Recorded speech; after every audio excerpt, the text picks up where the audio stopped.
अस्सलाम वालेकुम, my name is Rabia Rubani. Welcome to pharma whisper. हमने प्रीवियस लेक्चर्स में स्टार्ट किया था डिस्पर्शन सिस्टम, ठीक है। उसमें हमने पहले स्टडी किया कोलाइड्स, अब हम स्टडी कर रहे हैं इमल्शंस, ठीक है। हम इमल्शंस को बारी बारी उसके अकॉर्डिंग टू एवरी टॉपिक उसको डिस्कस करेंगे। पास्ट पेपर में जो है वो भी हम यहाँ पे डिस्कस करेंगे, ठीक है। सबसे पहले हम स्टार्ट करते हैं इमल्शंस की डेफिनेशन से, ठीक है। इमल्शंस क्या है? It is a biphasic liquid dosage form. Biphasic mean two phases वाली, ठीक है। It is a biphasic liquid dosage form consisting of at least two immiscible liquid phases. इसमें क्या होती है? हमारे पास दो फेजेस वाली लिक्विड डोजेज फॉर्म है, जिसमें क्या होती है, दो हमारे पास इमिसिबल लिक्विड फेजेस होती है, मीन के जो आपस में मिक्स ना हो, ठीक है। दो इमिसिबल लिक्विड फेजेस होती हैं, one of which is dispersed as globules into another liquid phase, mean के डिस्पर्शन मीडियम, ठीक है, with the help of emulsifying agents. हमने पढ़ा था कि हमारे पास डिस्पर्स्ड फेज क्या होती है और डिस्पर्शन मीडियम क्या होता है, ठीक है। ये हमने पढ़ा था। हमने कहा था कि ये हमारे पास अगर एक डिस्पर्शन सिस्टम है, ये और ये हमारे पास क्या है, छोटे छोटे पार्टिकल्स। ये जो पार्टिकल्स हैं, दिस इज डिस्पर्स्ड फेज, ठीक है। और ये हमारे पास जो है पूरा कंटिन्यूस सिस्टम, मीन के ये वाले जैसे ये बने हुए हैं, ये हमारे पास क्या, दिस इज डिस्पर्शन मीडियम, ठीक है। हम कहते हैं कि ये क्या होता है, इमल्शन बायफेजिक लिक्विड डोजेज फॉर्म है, मीन के यही दो फेजेस हैं। डिस्पर्शन सिस्टम है ना, जिसमें दोनों क्या है, इमिसिबल है, यानी कि हमारे पास एक फेज, एक लिक्विड जो होगा वो क्या होगा, ग्लोब्यूल्स के तौर पे डिस्पर्स्ड होगा, ठीक है। किसमें? डिस्पर्शन मीडियम में, मीन के एक लिक्विड वैसे होगा और एक लिक्विड क्या होगा, ग्लोब्यूल्स के तौर पे डिस्पर्स्ड होगा। और कैसे डिस्पर्स्ड होगा? With the help of emulsifying agent, ठीक है। ये हमारे पास डेफिनेशन है प्रॉपर, और ये लिखना नहीं भूलना। एनुअल पेपर में बच्चे वैसे तो लिखाते हैं कि इन डिस्पर्शन मीडियम, बट लास्ट पे ये नहीं लिखते with the help of emulsifying agent, ये लिखना जरूरी है। आप लोगों को कोई भी क्वेश्चन स्टार्ट करने से पहले एक प्रॉपर डेफिनेशन आनी चाहिए उसकी, ठीक है। अच्छा, इसके बाद हम कहते हैं हमारे पास क्या होती हैं इसकी प्रॉपर्टीज। ये थर्मोडायनेमिकली अनस्टेबल है। अनस्टेबल क्यों है? बिकॉज हमारे पास जो लिक्विड्स है ना, वो क्या है, वो हमारे पास इमिसिबल है, ठीक है। तो इमल्शन क्या है? हमारे पास अनस्टेबल सिस्टम है। इसके ड्रॉपलेट्स की रेंज क्या है, 0.1 to 100 micrometer. It can be detected by ordinary microscope, ठीक है। Can't pass through filter paper और semi permeable membrane, they can't diffuse, both phases are liquid, ठीक है। हमने जब डिस्पर्शन सिस्टम पढ़ा था, उसमें हमने थर्ड टाइप पढ़ी थी, कोर्स डिस्पर्शन। उसी में आती है हमारे पास इमल्शन एंड सस्पेंशन, ठीक है। तो उसकी प्रॉपर्टीज जो आप लोगों को याद आ रही है, वही प्रॉपर्टीज क्या है हमारे पास इमल्शन की हैं। Example gel, ointments, creams, ink वगैरह, ठीक है। इंटरनल एक्सटर्नल फेज, ये भी हमने डिस्पर्शन सिस्टम में पढ़ी थी कि हमारे पास जो इंटरनल फेज क्या होती है, वो हमारे पास डिस्पर्स्ड फेज होती है, मीन के हमारे पास क्या होती है, जो हमारे पास मिनिमम क्वांटिटी में होती है, ठीक है। तो हम कहते हैं dispersed liquid droplets are called internal, या हमारे पास डिस्पर्स्ड या डिसकंटिन्यूस फेज। और जो हमारे पास क्या होती है, जो फेज हमारे पास लिक्विड ड्रॉपलेट्स होते हैं जिसमें डिस्पर्स्ड होते हैं, उसको हम कहते हैं दिस इज एक्सटर्नल फेज, ठीक है। अच्छा, ये हमारे पास क्या है, ये हमारे पास ये वाली एक्सटर्नल फेज, और जो ड्रॉपलेट्स हैं वो हमारे पास क्या है, इंटरनल फेज। समझ आएगी। इसकी कंपोजिशन देखते हैं। हमारे पास इमल्शन की कंपोजिशन क्या होती है, इसमें तीन चीज़ें होती हैं, एक्वस फेज होती है, ऑयली फेज होती है और इमल्सिफाइंग एजेंट होता है। एक्वस फेज जो होती है उसमें हमारे पास एक्वस से नेम से शो हो रहा है, लाइक हमारे पास क्या होगा, वाटर होगा। वाटर कौन सा होगा, प्यूरिफाइड वाटर होगा, इसमें हमारे पास वाटर सॉल्युबल कंपाउंड होंगे, ठीक है। इसमें हमारे पास टैप और हार्ड वाटर नहीं यूज होगा, बिकॉज क्या करेगा, हमारे पास स्टेबल को जो इमल्शन है उसको अनस्टेबल कर देगा, ठीक है। ऑयली फेज में हमारे पास कौन से ऑयल होने चाहिए, जो कि हमारे पास वोलेटाइल या मिनरल ऑयल्स होने चाहिए, ठीक है, जिसमें ऑयल सॉल्युबल प्रोडक्ट्स हों। समझ आ गई। ऑयल जो होता है वो क्या होना चाहिए, हमारे पास ऑटो ऑक्सीडाइज होना चाहिए, मीन के वो खुद ही अपनी माइक्रोब से प्रोटेक्शन वगैरह कर सकते हैं अपनी। उसको हम कहते हैं कि हमारे पास वो वाला ऑयल यूज होता है, volatile, mineral oil, fixed oil. Emulsifying agents, ये हमारे पास कुछ एजेंट्स होते हैं। हम कहते हैं कि जब हम इमल्शन बनाते हैं, इमल्शन में हम दो लिक्विड फेज यूज़ कर रहे हैं ना, तो जब हम उनको यूज़ करेंगे तो क्या होते हैं, वो लेयर बन जाती है। तो उस लेयर को क्या करते हैं, बाउंड करते हैं, मीन के हमारे पास एक प्रॉपर उसकी स्टेबिलिटी को मेंटेन कौन करते हैं, इमल्सिफाइंग एजेंट्स, ठीक है। ये हमारे पास क्या करते हैं, उसके इर्द गिर्द क्या बनाते हैं, फिल्म बना लेते हैं, ठीक है, अराउंड देम, और उसको सेपरेशन को प्रिवेंट करते हैं। समझ आ गई। इसके बाद हमारे पास आती है टाइप्स। इमल्शन की टाइप्स डिफरेंट बेसिस पे हैं on the base of disperse system. ये मेन है कि हमारे पास क्या होता है, डिस्पर्स्ड फेस की बेस पे हमारे पास जो होती हैं टाइप्स वो मेन आती हैं। Oil in water, water in oil and multiple emulsion, ये नेक्स्ट हम डिस्कस करते हैं। On the base of particle size के हमारे पास जो पार्टिकल्स सस्पेंडेड है, लाइक हमारे पास डिस्पर्स्ड है ये वाले पार्टिकल्स, इनकी बेस पे, इनके पार्टिकल साइज की बेस पे, micro less than 100 nanometre, macro it is greater than 1 micrometre, nano it is below 100 nanometre. जो माइक्रो इमल्शन होती हैं वो हमारे पास थर्मोडायनेमिकली स्टेबल होती हैं as compare to macro emulsion या नैनो इमल्शन वगैरह, ठीक है। On the base of root of administration हम कहते हैं हमारे पास कौन सी आती हैं, ओरल इमल्शन जो हमारे माउथ से दी जाती हैं, ठीक है, like castor oil, liquid paraffin वगैरह यूज़ होती हैं। उसके बाद हम कहते हैं हमारे पास क्या होती हैं, एक्सटर्नल इमल्शंस मीन के हमारे पास जो स्किन पे यूज़ होती हैं, ठीक है, ointment cream. Parental emulsions blood में जो डायरेक्टली जाती हैं, और रेक्टल इमल्शन जो हमारे पास थ्रू रेक्टम यूज़ होती हैं। अब हम आते हैं हमारे मेन टाइप से which is are based on the dispersed phase, ठीक है। Oil in water emulsion, oil water emulsion, ऐसी इमल्शन जिसमें क्या होता है, ऑयल पार्टिकल्स क्या होते हैं, डिस्पर्स्ड होते हैं इन वाटर, ठीक है। ऑयल पार्टिकल्स डिस्पर्स्ड होते हैं वाटर में। वाटर क्या होता है, डिस्पर्शन मीडियम। इसको हम कहते हैं, ये एक्वस इमल्शंस होती हैं और नॉन ग्रीसी होते हैं, मीन के ये ऑयली नहीं होते, ये हमारे पास नॉन ग्रीसी होती हैं, easily remove from body, milk, ointments वगैरह। नेक्स्ट हमारे पास आता है वाटर इन ऑयल, मीन के वाटर क्या है, वाटर हमारे पास डिस्पर्स्ड है इन ऑयल। ये ऑयली इमल्शंस होती हैं, ग्रीसी नेचर की होती हैं। डायग्राम से बताती हूँ ठीक से, ठीक है। अब देखें, यहाँ से देखते हैं कि ऑयल इन वाटर, हम कहते हैं कि जो ऑयल के पार्टिकल्स हैं they are dispersed in water medium, ठीक है। तो oil in water, oil in water, water mean के वाटर के पार्टिकल्स जो हैं they are dispersed in oil, this is water in oil emulsion. एक हमारे पास आती है मल्टीपल इमल्शन। मल्टीपल नेम से ज़्यादा श्योर है, हमारे पास क्या होता है, मल्टीपल्स होते हैं, ठीक है। ये क्या होती है, they are complex polydisperse system, polydispersed है। इसमें क्या होता है, एक इमल्शन जो होती है ना वो हमारे पास दो फेजेस से ज़्यादा पर मुश्तमिल होती है। यहाँ पर तो दो फेजेस है ना कि वाटर, एक वाटर है, एक ऑयल है, बट यहाँ पे क्या होता है, दो से ज़्यादा फेजेस होती हैं, और उसमें एक फेज, एक लिक्विड के ड्रॉपलेट्स दूसरे लिक्विड के ड्रॉपलेट्स में, ये एक लिक्विड का ड्रॉपलेट ये दूसरे लिक्विड के ड्रॉपलेट में क्या होता है, डिस्पर्स्ड होता है, और ये वाला जो ड्रॉपलेट होता है एज अ होल वो किसी और डिस्पर्शन मीडियम में डिस्पर्स्ड होता है, ठीक है। इसको हम कहते हैं, ये हमारे पास क्या, मल्टीपल इमल्शन। इसको हम इमल्शंस विद इन इमल्शन भी कहते हैं। इसकी टाइप्स आती हैं oil water oil emulsion and water oil water emulsion. इसको हम देखते हैं। अब देखें, हम कहते हैं हमारे पास क्या है, ऑयल वाटर ऑयल इमल्शन, ठीक है। इसमें हम कहते हैं कि हमारे पास क्या है, वाटर का जो ड्रॉपलेट है ना, मीन के जो मिड वाला होगा ना वो क्या होगा, वो इनक्लोज्ड होगा इसमें और डिस्पर्स्ड भी होगा इसमें। Water droplet is enclosed in oil droplet, mean के पहले हमने क्या बनाई, ऑयल वाटर इमल्शन। अब ये वाली जो इमल्शन है किसमें जाएगी, ऑयल में, ठीक है। Enclosed oil droplet dispersed in oil phase, mean के ये वाटर है, उसके ऊपर ऑयल चढ़ा हुआ है, फिर उसके ऊपर क्या है, फिर उसके ऊपर ऑयल है। समझ आ गई, ठीक है। हम कहते हैं अब हमारे पास क्या है, इसमें ऑयल का जो पार्टिकल है उसके ऊपर क्या है, वाटर की कोटिंग है, और वो वाटर वाला पार्टिकल वो किसमें है, वो हमारे पास किसमें डिसॉल्व्ड है। जो ऑयल का पार्टिकल है ना उसके ऊपर वाटर ड्रॉपलेट है, और फिर वो डिस्पर्स्ड है वाटर फेज में, ठीक है। ये भी हमारे पास डायग्राम से श्योर है। अब हमारे पास आता है एक most important question which is theories of emulsion. This is the most important, और यही आता है हमारे पास इमल्शन का जो मेन है ना, कि इमल्शन से भी एक क्वेश्चन आता है, या वो टाइप्स आती हैं या वो हमारे पास थ्योरीज आती हैं, ठीक है, इमल्शन की, या हमारे पास उसकी नेक्स्ट प्रिपरेशन आती है। तो this is the most important, ठीक है, थ्योरीज ऑफ इमल्शन।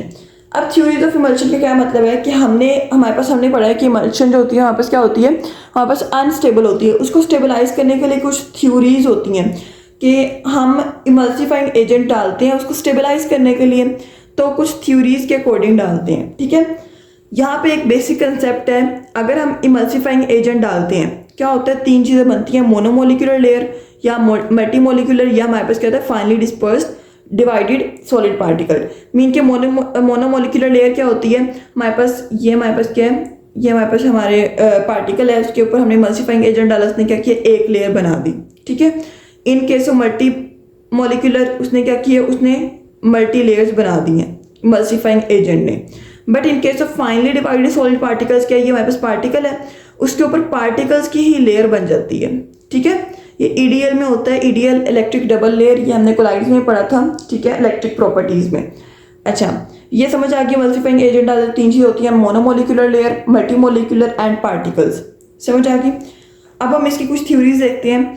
ये बहुत ज़्यादा इंपॉर्टेंट है, आप लोगों ने इसका कंसेप्ट लेना है, बाकी अपने से भी लिख सकते हैं। मीन के हमारे पास एक कंसेप्ट होना चाहिए कि हाँ इस थ्योरी में थ्योरीज के नेम याद होने चाहिए, उनके अंदर से कंसेप्ट याद होना चाहिए। ठीक है। अच्छा, सरफेस टेंशन थ्योरी, इसमें हम क्या कहते हैं, इस थ्योरी में हम कहते हैं हमारे पास क्या होता है, जो सरफेस टेंशन होती है, पहले हम समझते हैं what is surface tension. Surface tension क्या होती है, पार्टिकल और एयर, ये हमारे पास क्या है, एक हमारे पास इमल्शन का मीडियम है, यहाँ पे इसके पार्टिकल्स हैं। ठीक है, अब ये जो एयर है ना, एयर और इन पार्टिकल्स के दरमियान, पार्टिकल और एयर के दरमियान क्या है, दिस इज जो हमारे पास इंटरेक्शन है, अट्रैक्शन है, वो हमारे पास सरफेस टेंशन है, इंटरफेशियल टेंशन। अब यहाँ पे जो पार्टिकल्स है ना, पार्टिकल के दरमियान भी, या पार्टिकल या हमारे पास वाटर मॉलिक्यूल मीन के हमारे पास फेजेस के दरमियान भी। ठीक है, लाइक लिक्विड फेज, इस फेज के दरमियान, इस फेज के दरमियान, इसको भी हम क्या कहते हैं, दिस इज इंटरफेशियल टेंशन। ठीक है, मीन के अट्रैक्शन। समझ आ गई। सरफेस टेंशन सरफेस मतलब एयर और पार्टिकल के दरमियान, और ये हमारे पास दो फेज, ये दो पार्टिकल्स के दरमियान होती है। अब इसको हम देखते हैं, इसको हम इसका कंसेप्ट है, इसको लिखने की जरूरत नहीं है वैसे। ठीक है, ये नीचे वाला लिख लें तो काफ़ी है। कंसेप्ट देखते हैं। जब हम इमल्सिफाइंग एजेंट डालते हैं, ठीक है, इमल्शन में, तो क्या होता है, अगर हम उसको सूटेबल डालते हैं इमल्सिफाइंग एजेंट, मीन के अगर हमारे पास ऑयल इन वाटर इमल्शन है तो हाइड्रोफिलिक डालना है, वाटर इन ऑयल है तो लिपोफिलिक डालना है। तो क्या होता है, वो उसकी इंटरफेशियल टेंशन को कम कर देता है। जब इंटरफेशियल टेंशन कम हो जाएगी, मीन के हमारे पास ऑयल और वाटर के दरमियान इंटरफेशियल टेंशन क्या होगी, कम होगी, अट्रैक्शन कम हो गई है। क्या होती है, यहाँ पे हमारे पास उसकी जो अट्रैक्शन है वो कम हुई, तो क्या होगा, एग्रीगेशन नहीं होती। जब एग्रीगेशन नहीं होगी तो क्या होगा, फाइनली डिस्पर्स्ड होंगे, मीन के प्रॉपर डिस्पर्शन होगी, और जिसकी वजह से क्या होगी, स्टेबिलिटी इंक्रीज होगी। समझ आ गई इस थ्योरी की। ठीक है, अब इसको ही इन्होंने लिखा हुआ है, according to this theory emulsifying agent cause reduction in interfacial tension between two immiscible liquids. क्या करते हैं, इंटरफेशियल टेंशन को रिड्यूस कर रहे हैं। ठीक है, जब इमल्सिफाइंग एजेंट, तो उससे क्या होता है कि हमारे पास क्या होती है, स्टेबिलिटी इंक्रीज होती है। जो सरफेक्टेंट्स होते हैं, बेसिकली इमल्सिफाइंग एजेंट्स ही होते हैं, सरफेक्टेंट्स ऐसे वाले। ठीक है, हमारे पास क्या इमल्सिफाइंग एजेंट्स ही हैं। ये क्या करते हैं, हमारे पास अगर पूरे इमल्शन में लार्ज ग्लोब्यूल्स हैं, ठीक है, उनको क्या करते हैं, स्मॉल ग्लोब्यूल्स में कन्वर्ट करते हैं, जिसकी वजह से क्या होती है, कोएलिसेंस मीन के हमारे पास एग्रीगेशन जो होती है वो कम हो जाती है, और स्टेबिलिटी क्या हो जाती है, इंक्रीज हो जाती है। ठीक है, जब इंटरफेशियल टेंशन कम होगी, हमने इमल्सिफाइंग एजेंट डाला, इंटरफेशियल टेंशन मीन के अट्रैक्शन कम हो गई, अट्रैक्शन कम हुई, एग्रीगेशन कम हो गई, वो मिलेंगे ही ना आपस में, पार्टिकल्स क्या हो गए, एग्रीगेट नहीं बनाएंगे, कोएलिसेंस कम हो गई, जिसकी वजह से क्या होती है, स्टेबिलिटी इनहेंस हो जाती है। अगर ये इंक्रीज होगी, अट्रैक्शन भी इंक्रीज होगी, जिसकी वजह से क्या होगा, कोएलिसेंस भी इंक्रीज होगी, और स्टेबिलिटी क्या हो जाएगी, डिक्रीज हो जाएगी। ये ऑयल वाटर और इसकी डायग्राम है, ये आप देख लीजिएगा। ठीक है, अच्छा, उसके बाद हम कहते हैं हमारे पास क्या होता है, सेकेंड थ्योरी आती है विच इज़ हाइड्रेशन थ्योरी। ये किसने प्रपोज की थी, फिशर एंड हुकर ने प्रपोज की थी। इसमें कहते हैं कि हमारे पास क्या होता है, इमल्सीफायर, जो इमल्सीफाइंग एजेंट यूज़ किया जाता है उसकी नेचर बहुत ज़्यादा इंपॉर्टेंट होती है। ठीक है, उसकी नेचर इंपॉर्टेंट होती है, मीन के हमारे पास क्वांटिटी जो होती है ना, क्वांटिटी के हमने बहुत ज़्यादा इमल्सीफायर यूज़ कर लिया पर वो अच्छी क्वालिटी का नहीं है, तो this is not as much important. Quality ज़्यादा होनी चाहिए, एक इमल्सीफाइंग एजेंट की क्वालिटी क्वांटिटी से ज़्यादा इंपॉर्टेंट होनी चाहिए। ठीक है, तो हम कहते हैं हमारे पास जो हाइड्रोफिलिक कोलाइड्स होते हैं वो क्या करते हैं, वो इमल्सीफायर्स, जो बेस्ट इमल्सीफायर्स बनाते हैं। ठीक है, अब हम कहते हैं इमल्सीफायर्स क्या होते हैं, वो हमें सूटेबल यूज होते हैं, हाइड्रोफिलिक और लिपोफिलिक होते हैं। जो हमारे पास ऑयल इन वाटर होती है उसमें हमारे पास क्या यूज होते हैं, हाइड्रोफिलिक, और मोस्टली हमारे पास इमल्शन जो होती हैं ऑयल इन वाटर होते हैं, मीन के 80% इमल्शन ऑयल इन वाटर होती है, तो 80% हमारे पास कौन से इमल्सीफायर्स यूज होते हैं, हाइड्रोफिलिक। जो हाइड्रोफिलिक कोलाइड्स होते हैं वो क्या करते हैं, वो क्रैकिंग से रोकते हैं। ठीक है, इमल्शन में जो क्रैकिंग होती है उससे रोकते हैं, क्योंकि उनमें हाइड्रोजन बॉन्डिंग होती है, और स्टेबिलिटी को प्रमोट करते हैं। जो इमल्सीफायर्स होते हैं वो इमल्शन की जो लाइफ है, शेल्फ लाइफ है, उसको इंक्रीज करते हैं और स्टेबिलिटी कॉज करते हैं। ठीक है, लाइक इमल्सीफायर्स कौन कौन से, जेलेटिन, एल्ब्यूमिन। ठीक है, ये हमारे पास आते हैं इमल्सीफायर्स। उसके बाद हमारे पास थर्ड थ्योरी आती है which is oriented wedge theory. Oriented wedge theory name से शो हो रहा है कि ओरिएंटेशन, ठीक है, ओरिएंटेशन वेज, वेज को हम कहते हैं this is half. Orientation mean के हमारे पास किसी भी चीज़ की ओरिएंटेशन, उसकी प्लेसमेंट। इस थ्योरी में क्या कहते हैं कि मोनोमोलिकुलर लेयर जो होती है ना इमल्सिफाइंग एजेंट की, लाइक हमारे पास एक पार्टिकल है, उसके ऊपर हमने क्या किया है, हमने ऊपर इमल्सिफाइंग एजेंट डाला है, तो उसने क्या किया, मोनोमोलिकुलर लेयर बना दी है, ठीक है। ये कैसे बनाते हैं, ये हमारे पास कर्व के तौर पे बनाते हैं, लाइक हमारे पास ऐसे बनती है, हाफ वेज, हाफ इधर हाफ अंदर, ठीक है।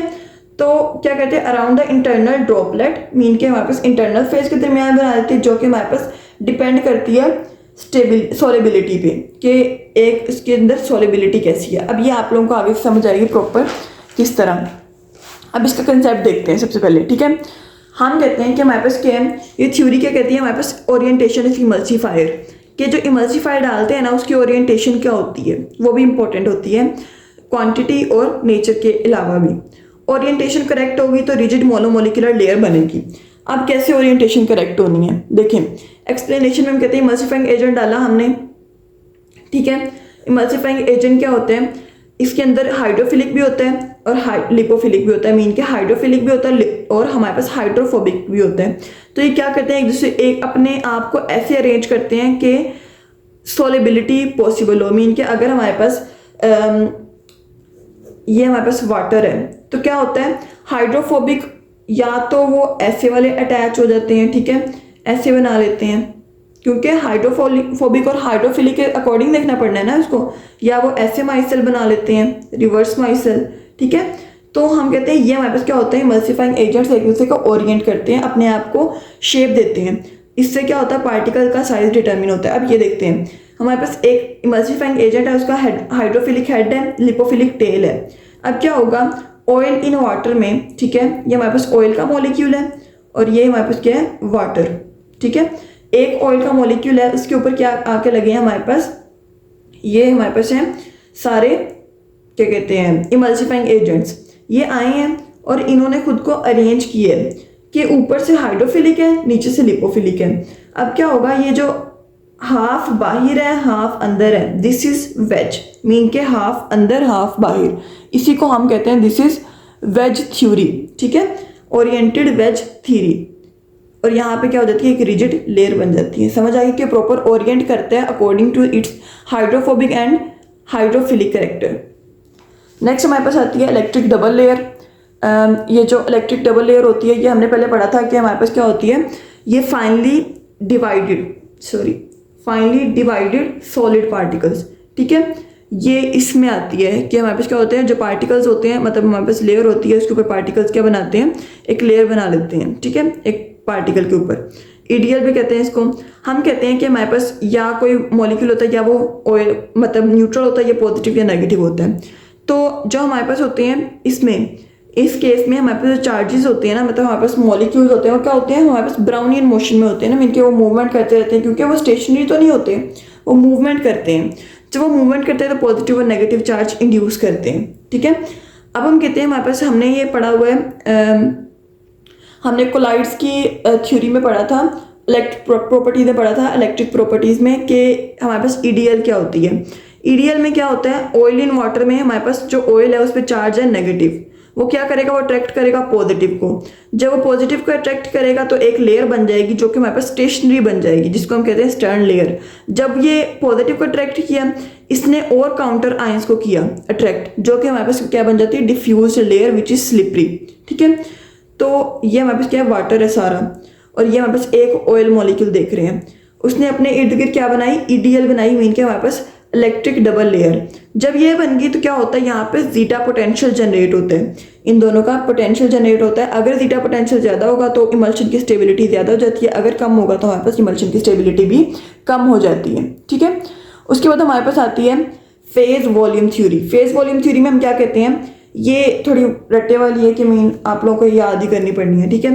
फेज वॉल्यूम थ्योरी में हम कहते हैं कि if sphere of same diameter are packed closely as possible, one sphere will touch 12 others. हमारे पास कोलाइडल्स इमल्शन है, उसमें हमारे पास क्या है, अगर हम एक मतलब हमारे पास स्फीयर है, हम स्फीयर ही लेते हैं ना पार्टिकल्स को, स्फीयर है, उसको हम इतना क्लोजली पैक कर दें ना, मतलब सारे सेम डायमीटर के स्फीयर्स को, तो क्या होता है एक स्फीयर नेक्स्ट 12 को टच करेगा, ठीक है, सिर्फ 12 को करेगा, ना उससे कम ना उससे ज़्यादा। और कितना वॉल्यूम ऑक्यूपाई होगा, 74 to 76 टोटल वॉल्यूम ऑक्यूपाई होगा, जो कि बहुत ज़्यादा होता है, ठीक है। मीन के हमारा क्या मकसद है इसमें, हम कह रहे हैं कि हमारे पास क्या होता है, एक प्रॉपर रेशियो इफेक्ट करती है, ठीक है। हमारे पास स्टेबिलिटी के जो रेशियो होती है हमारे पास इंटरनल एक्सटर्नल फेज की, वो भी हमारे पास क्या होती है, प्रॉपर हमारे पास स्टेबिलिटी को अफेक्ट करती है। इमल्सिफायर की जो रेशियो होती है वो भी हमारे पास स्टेबिलिटी को अफेक्ट करती है।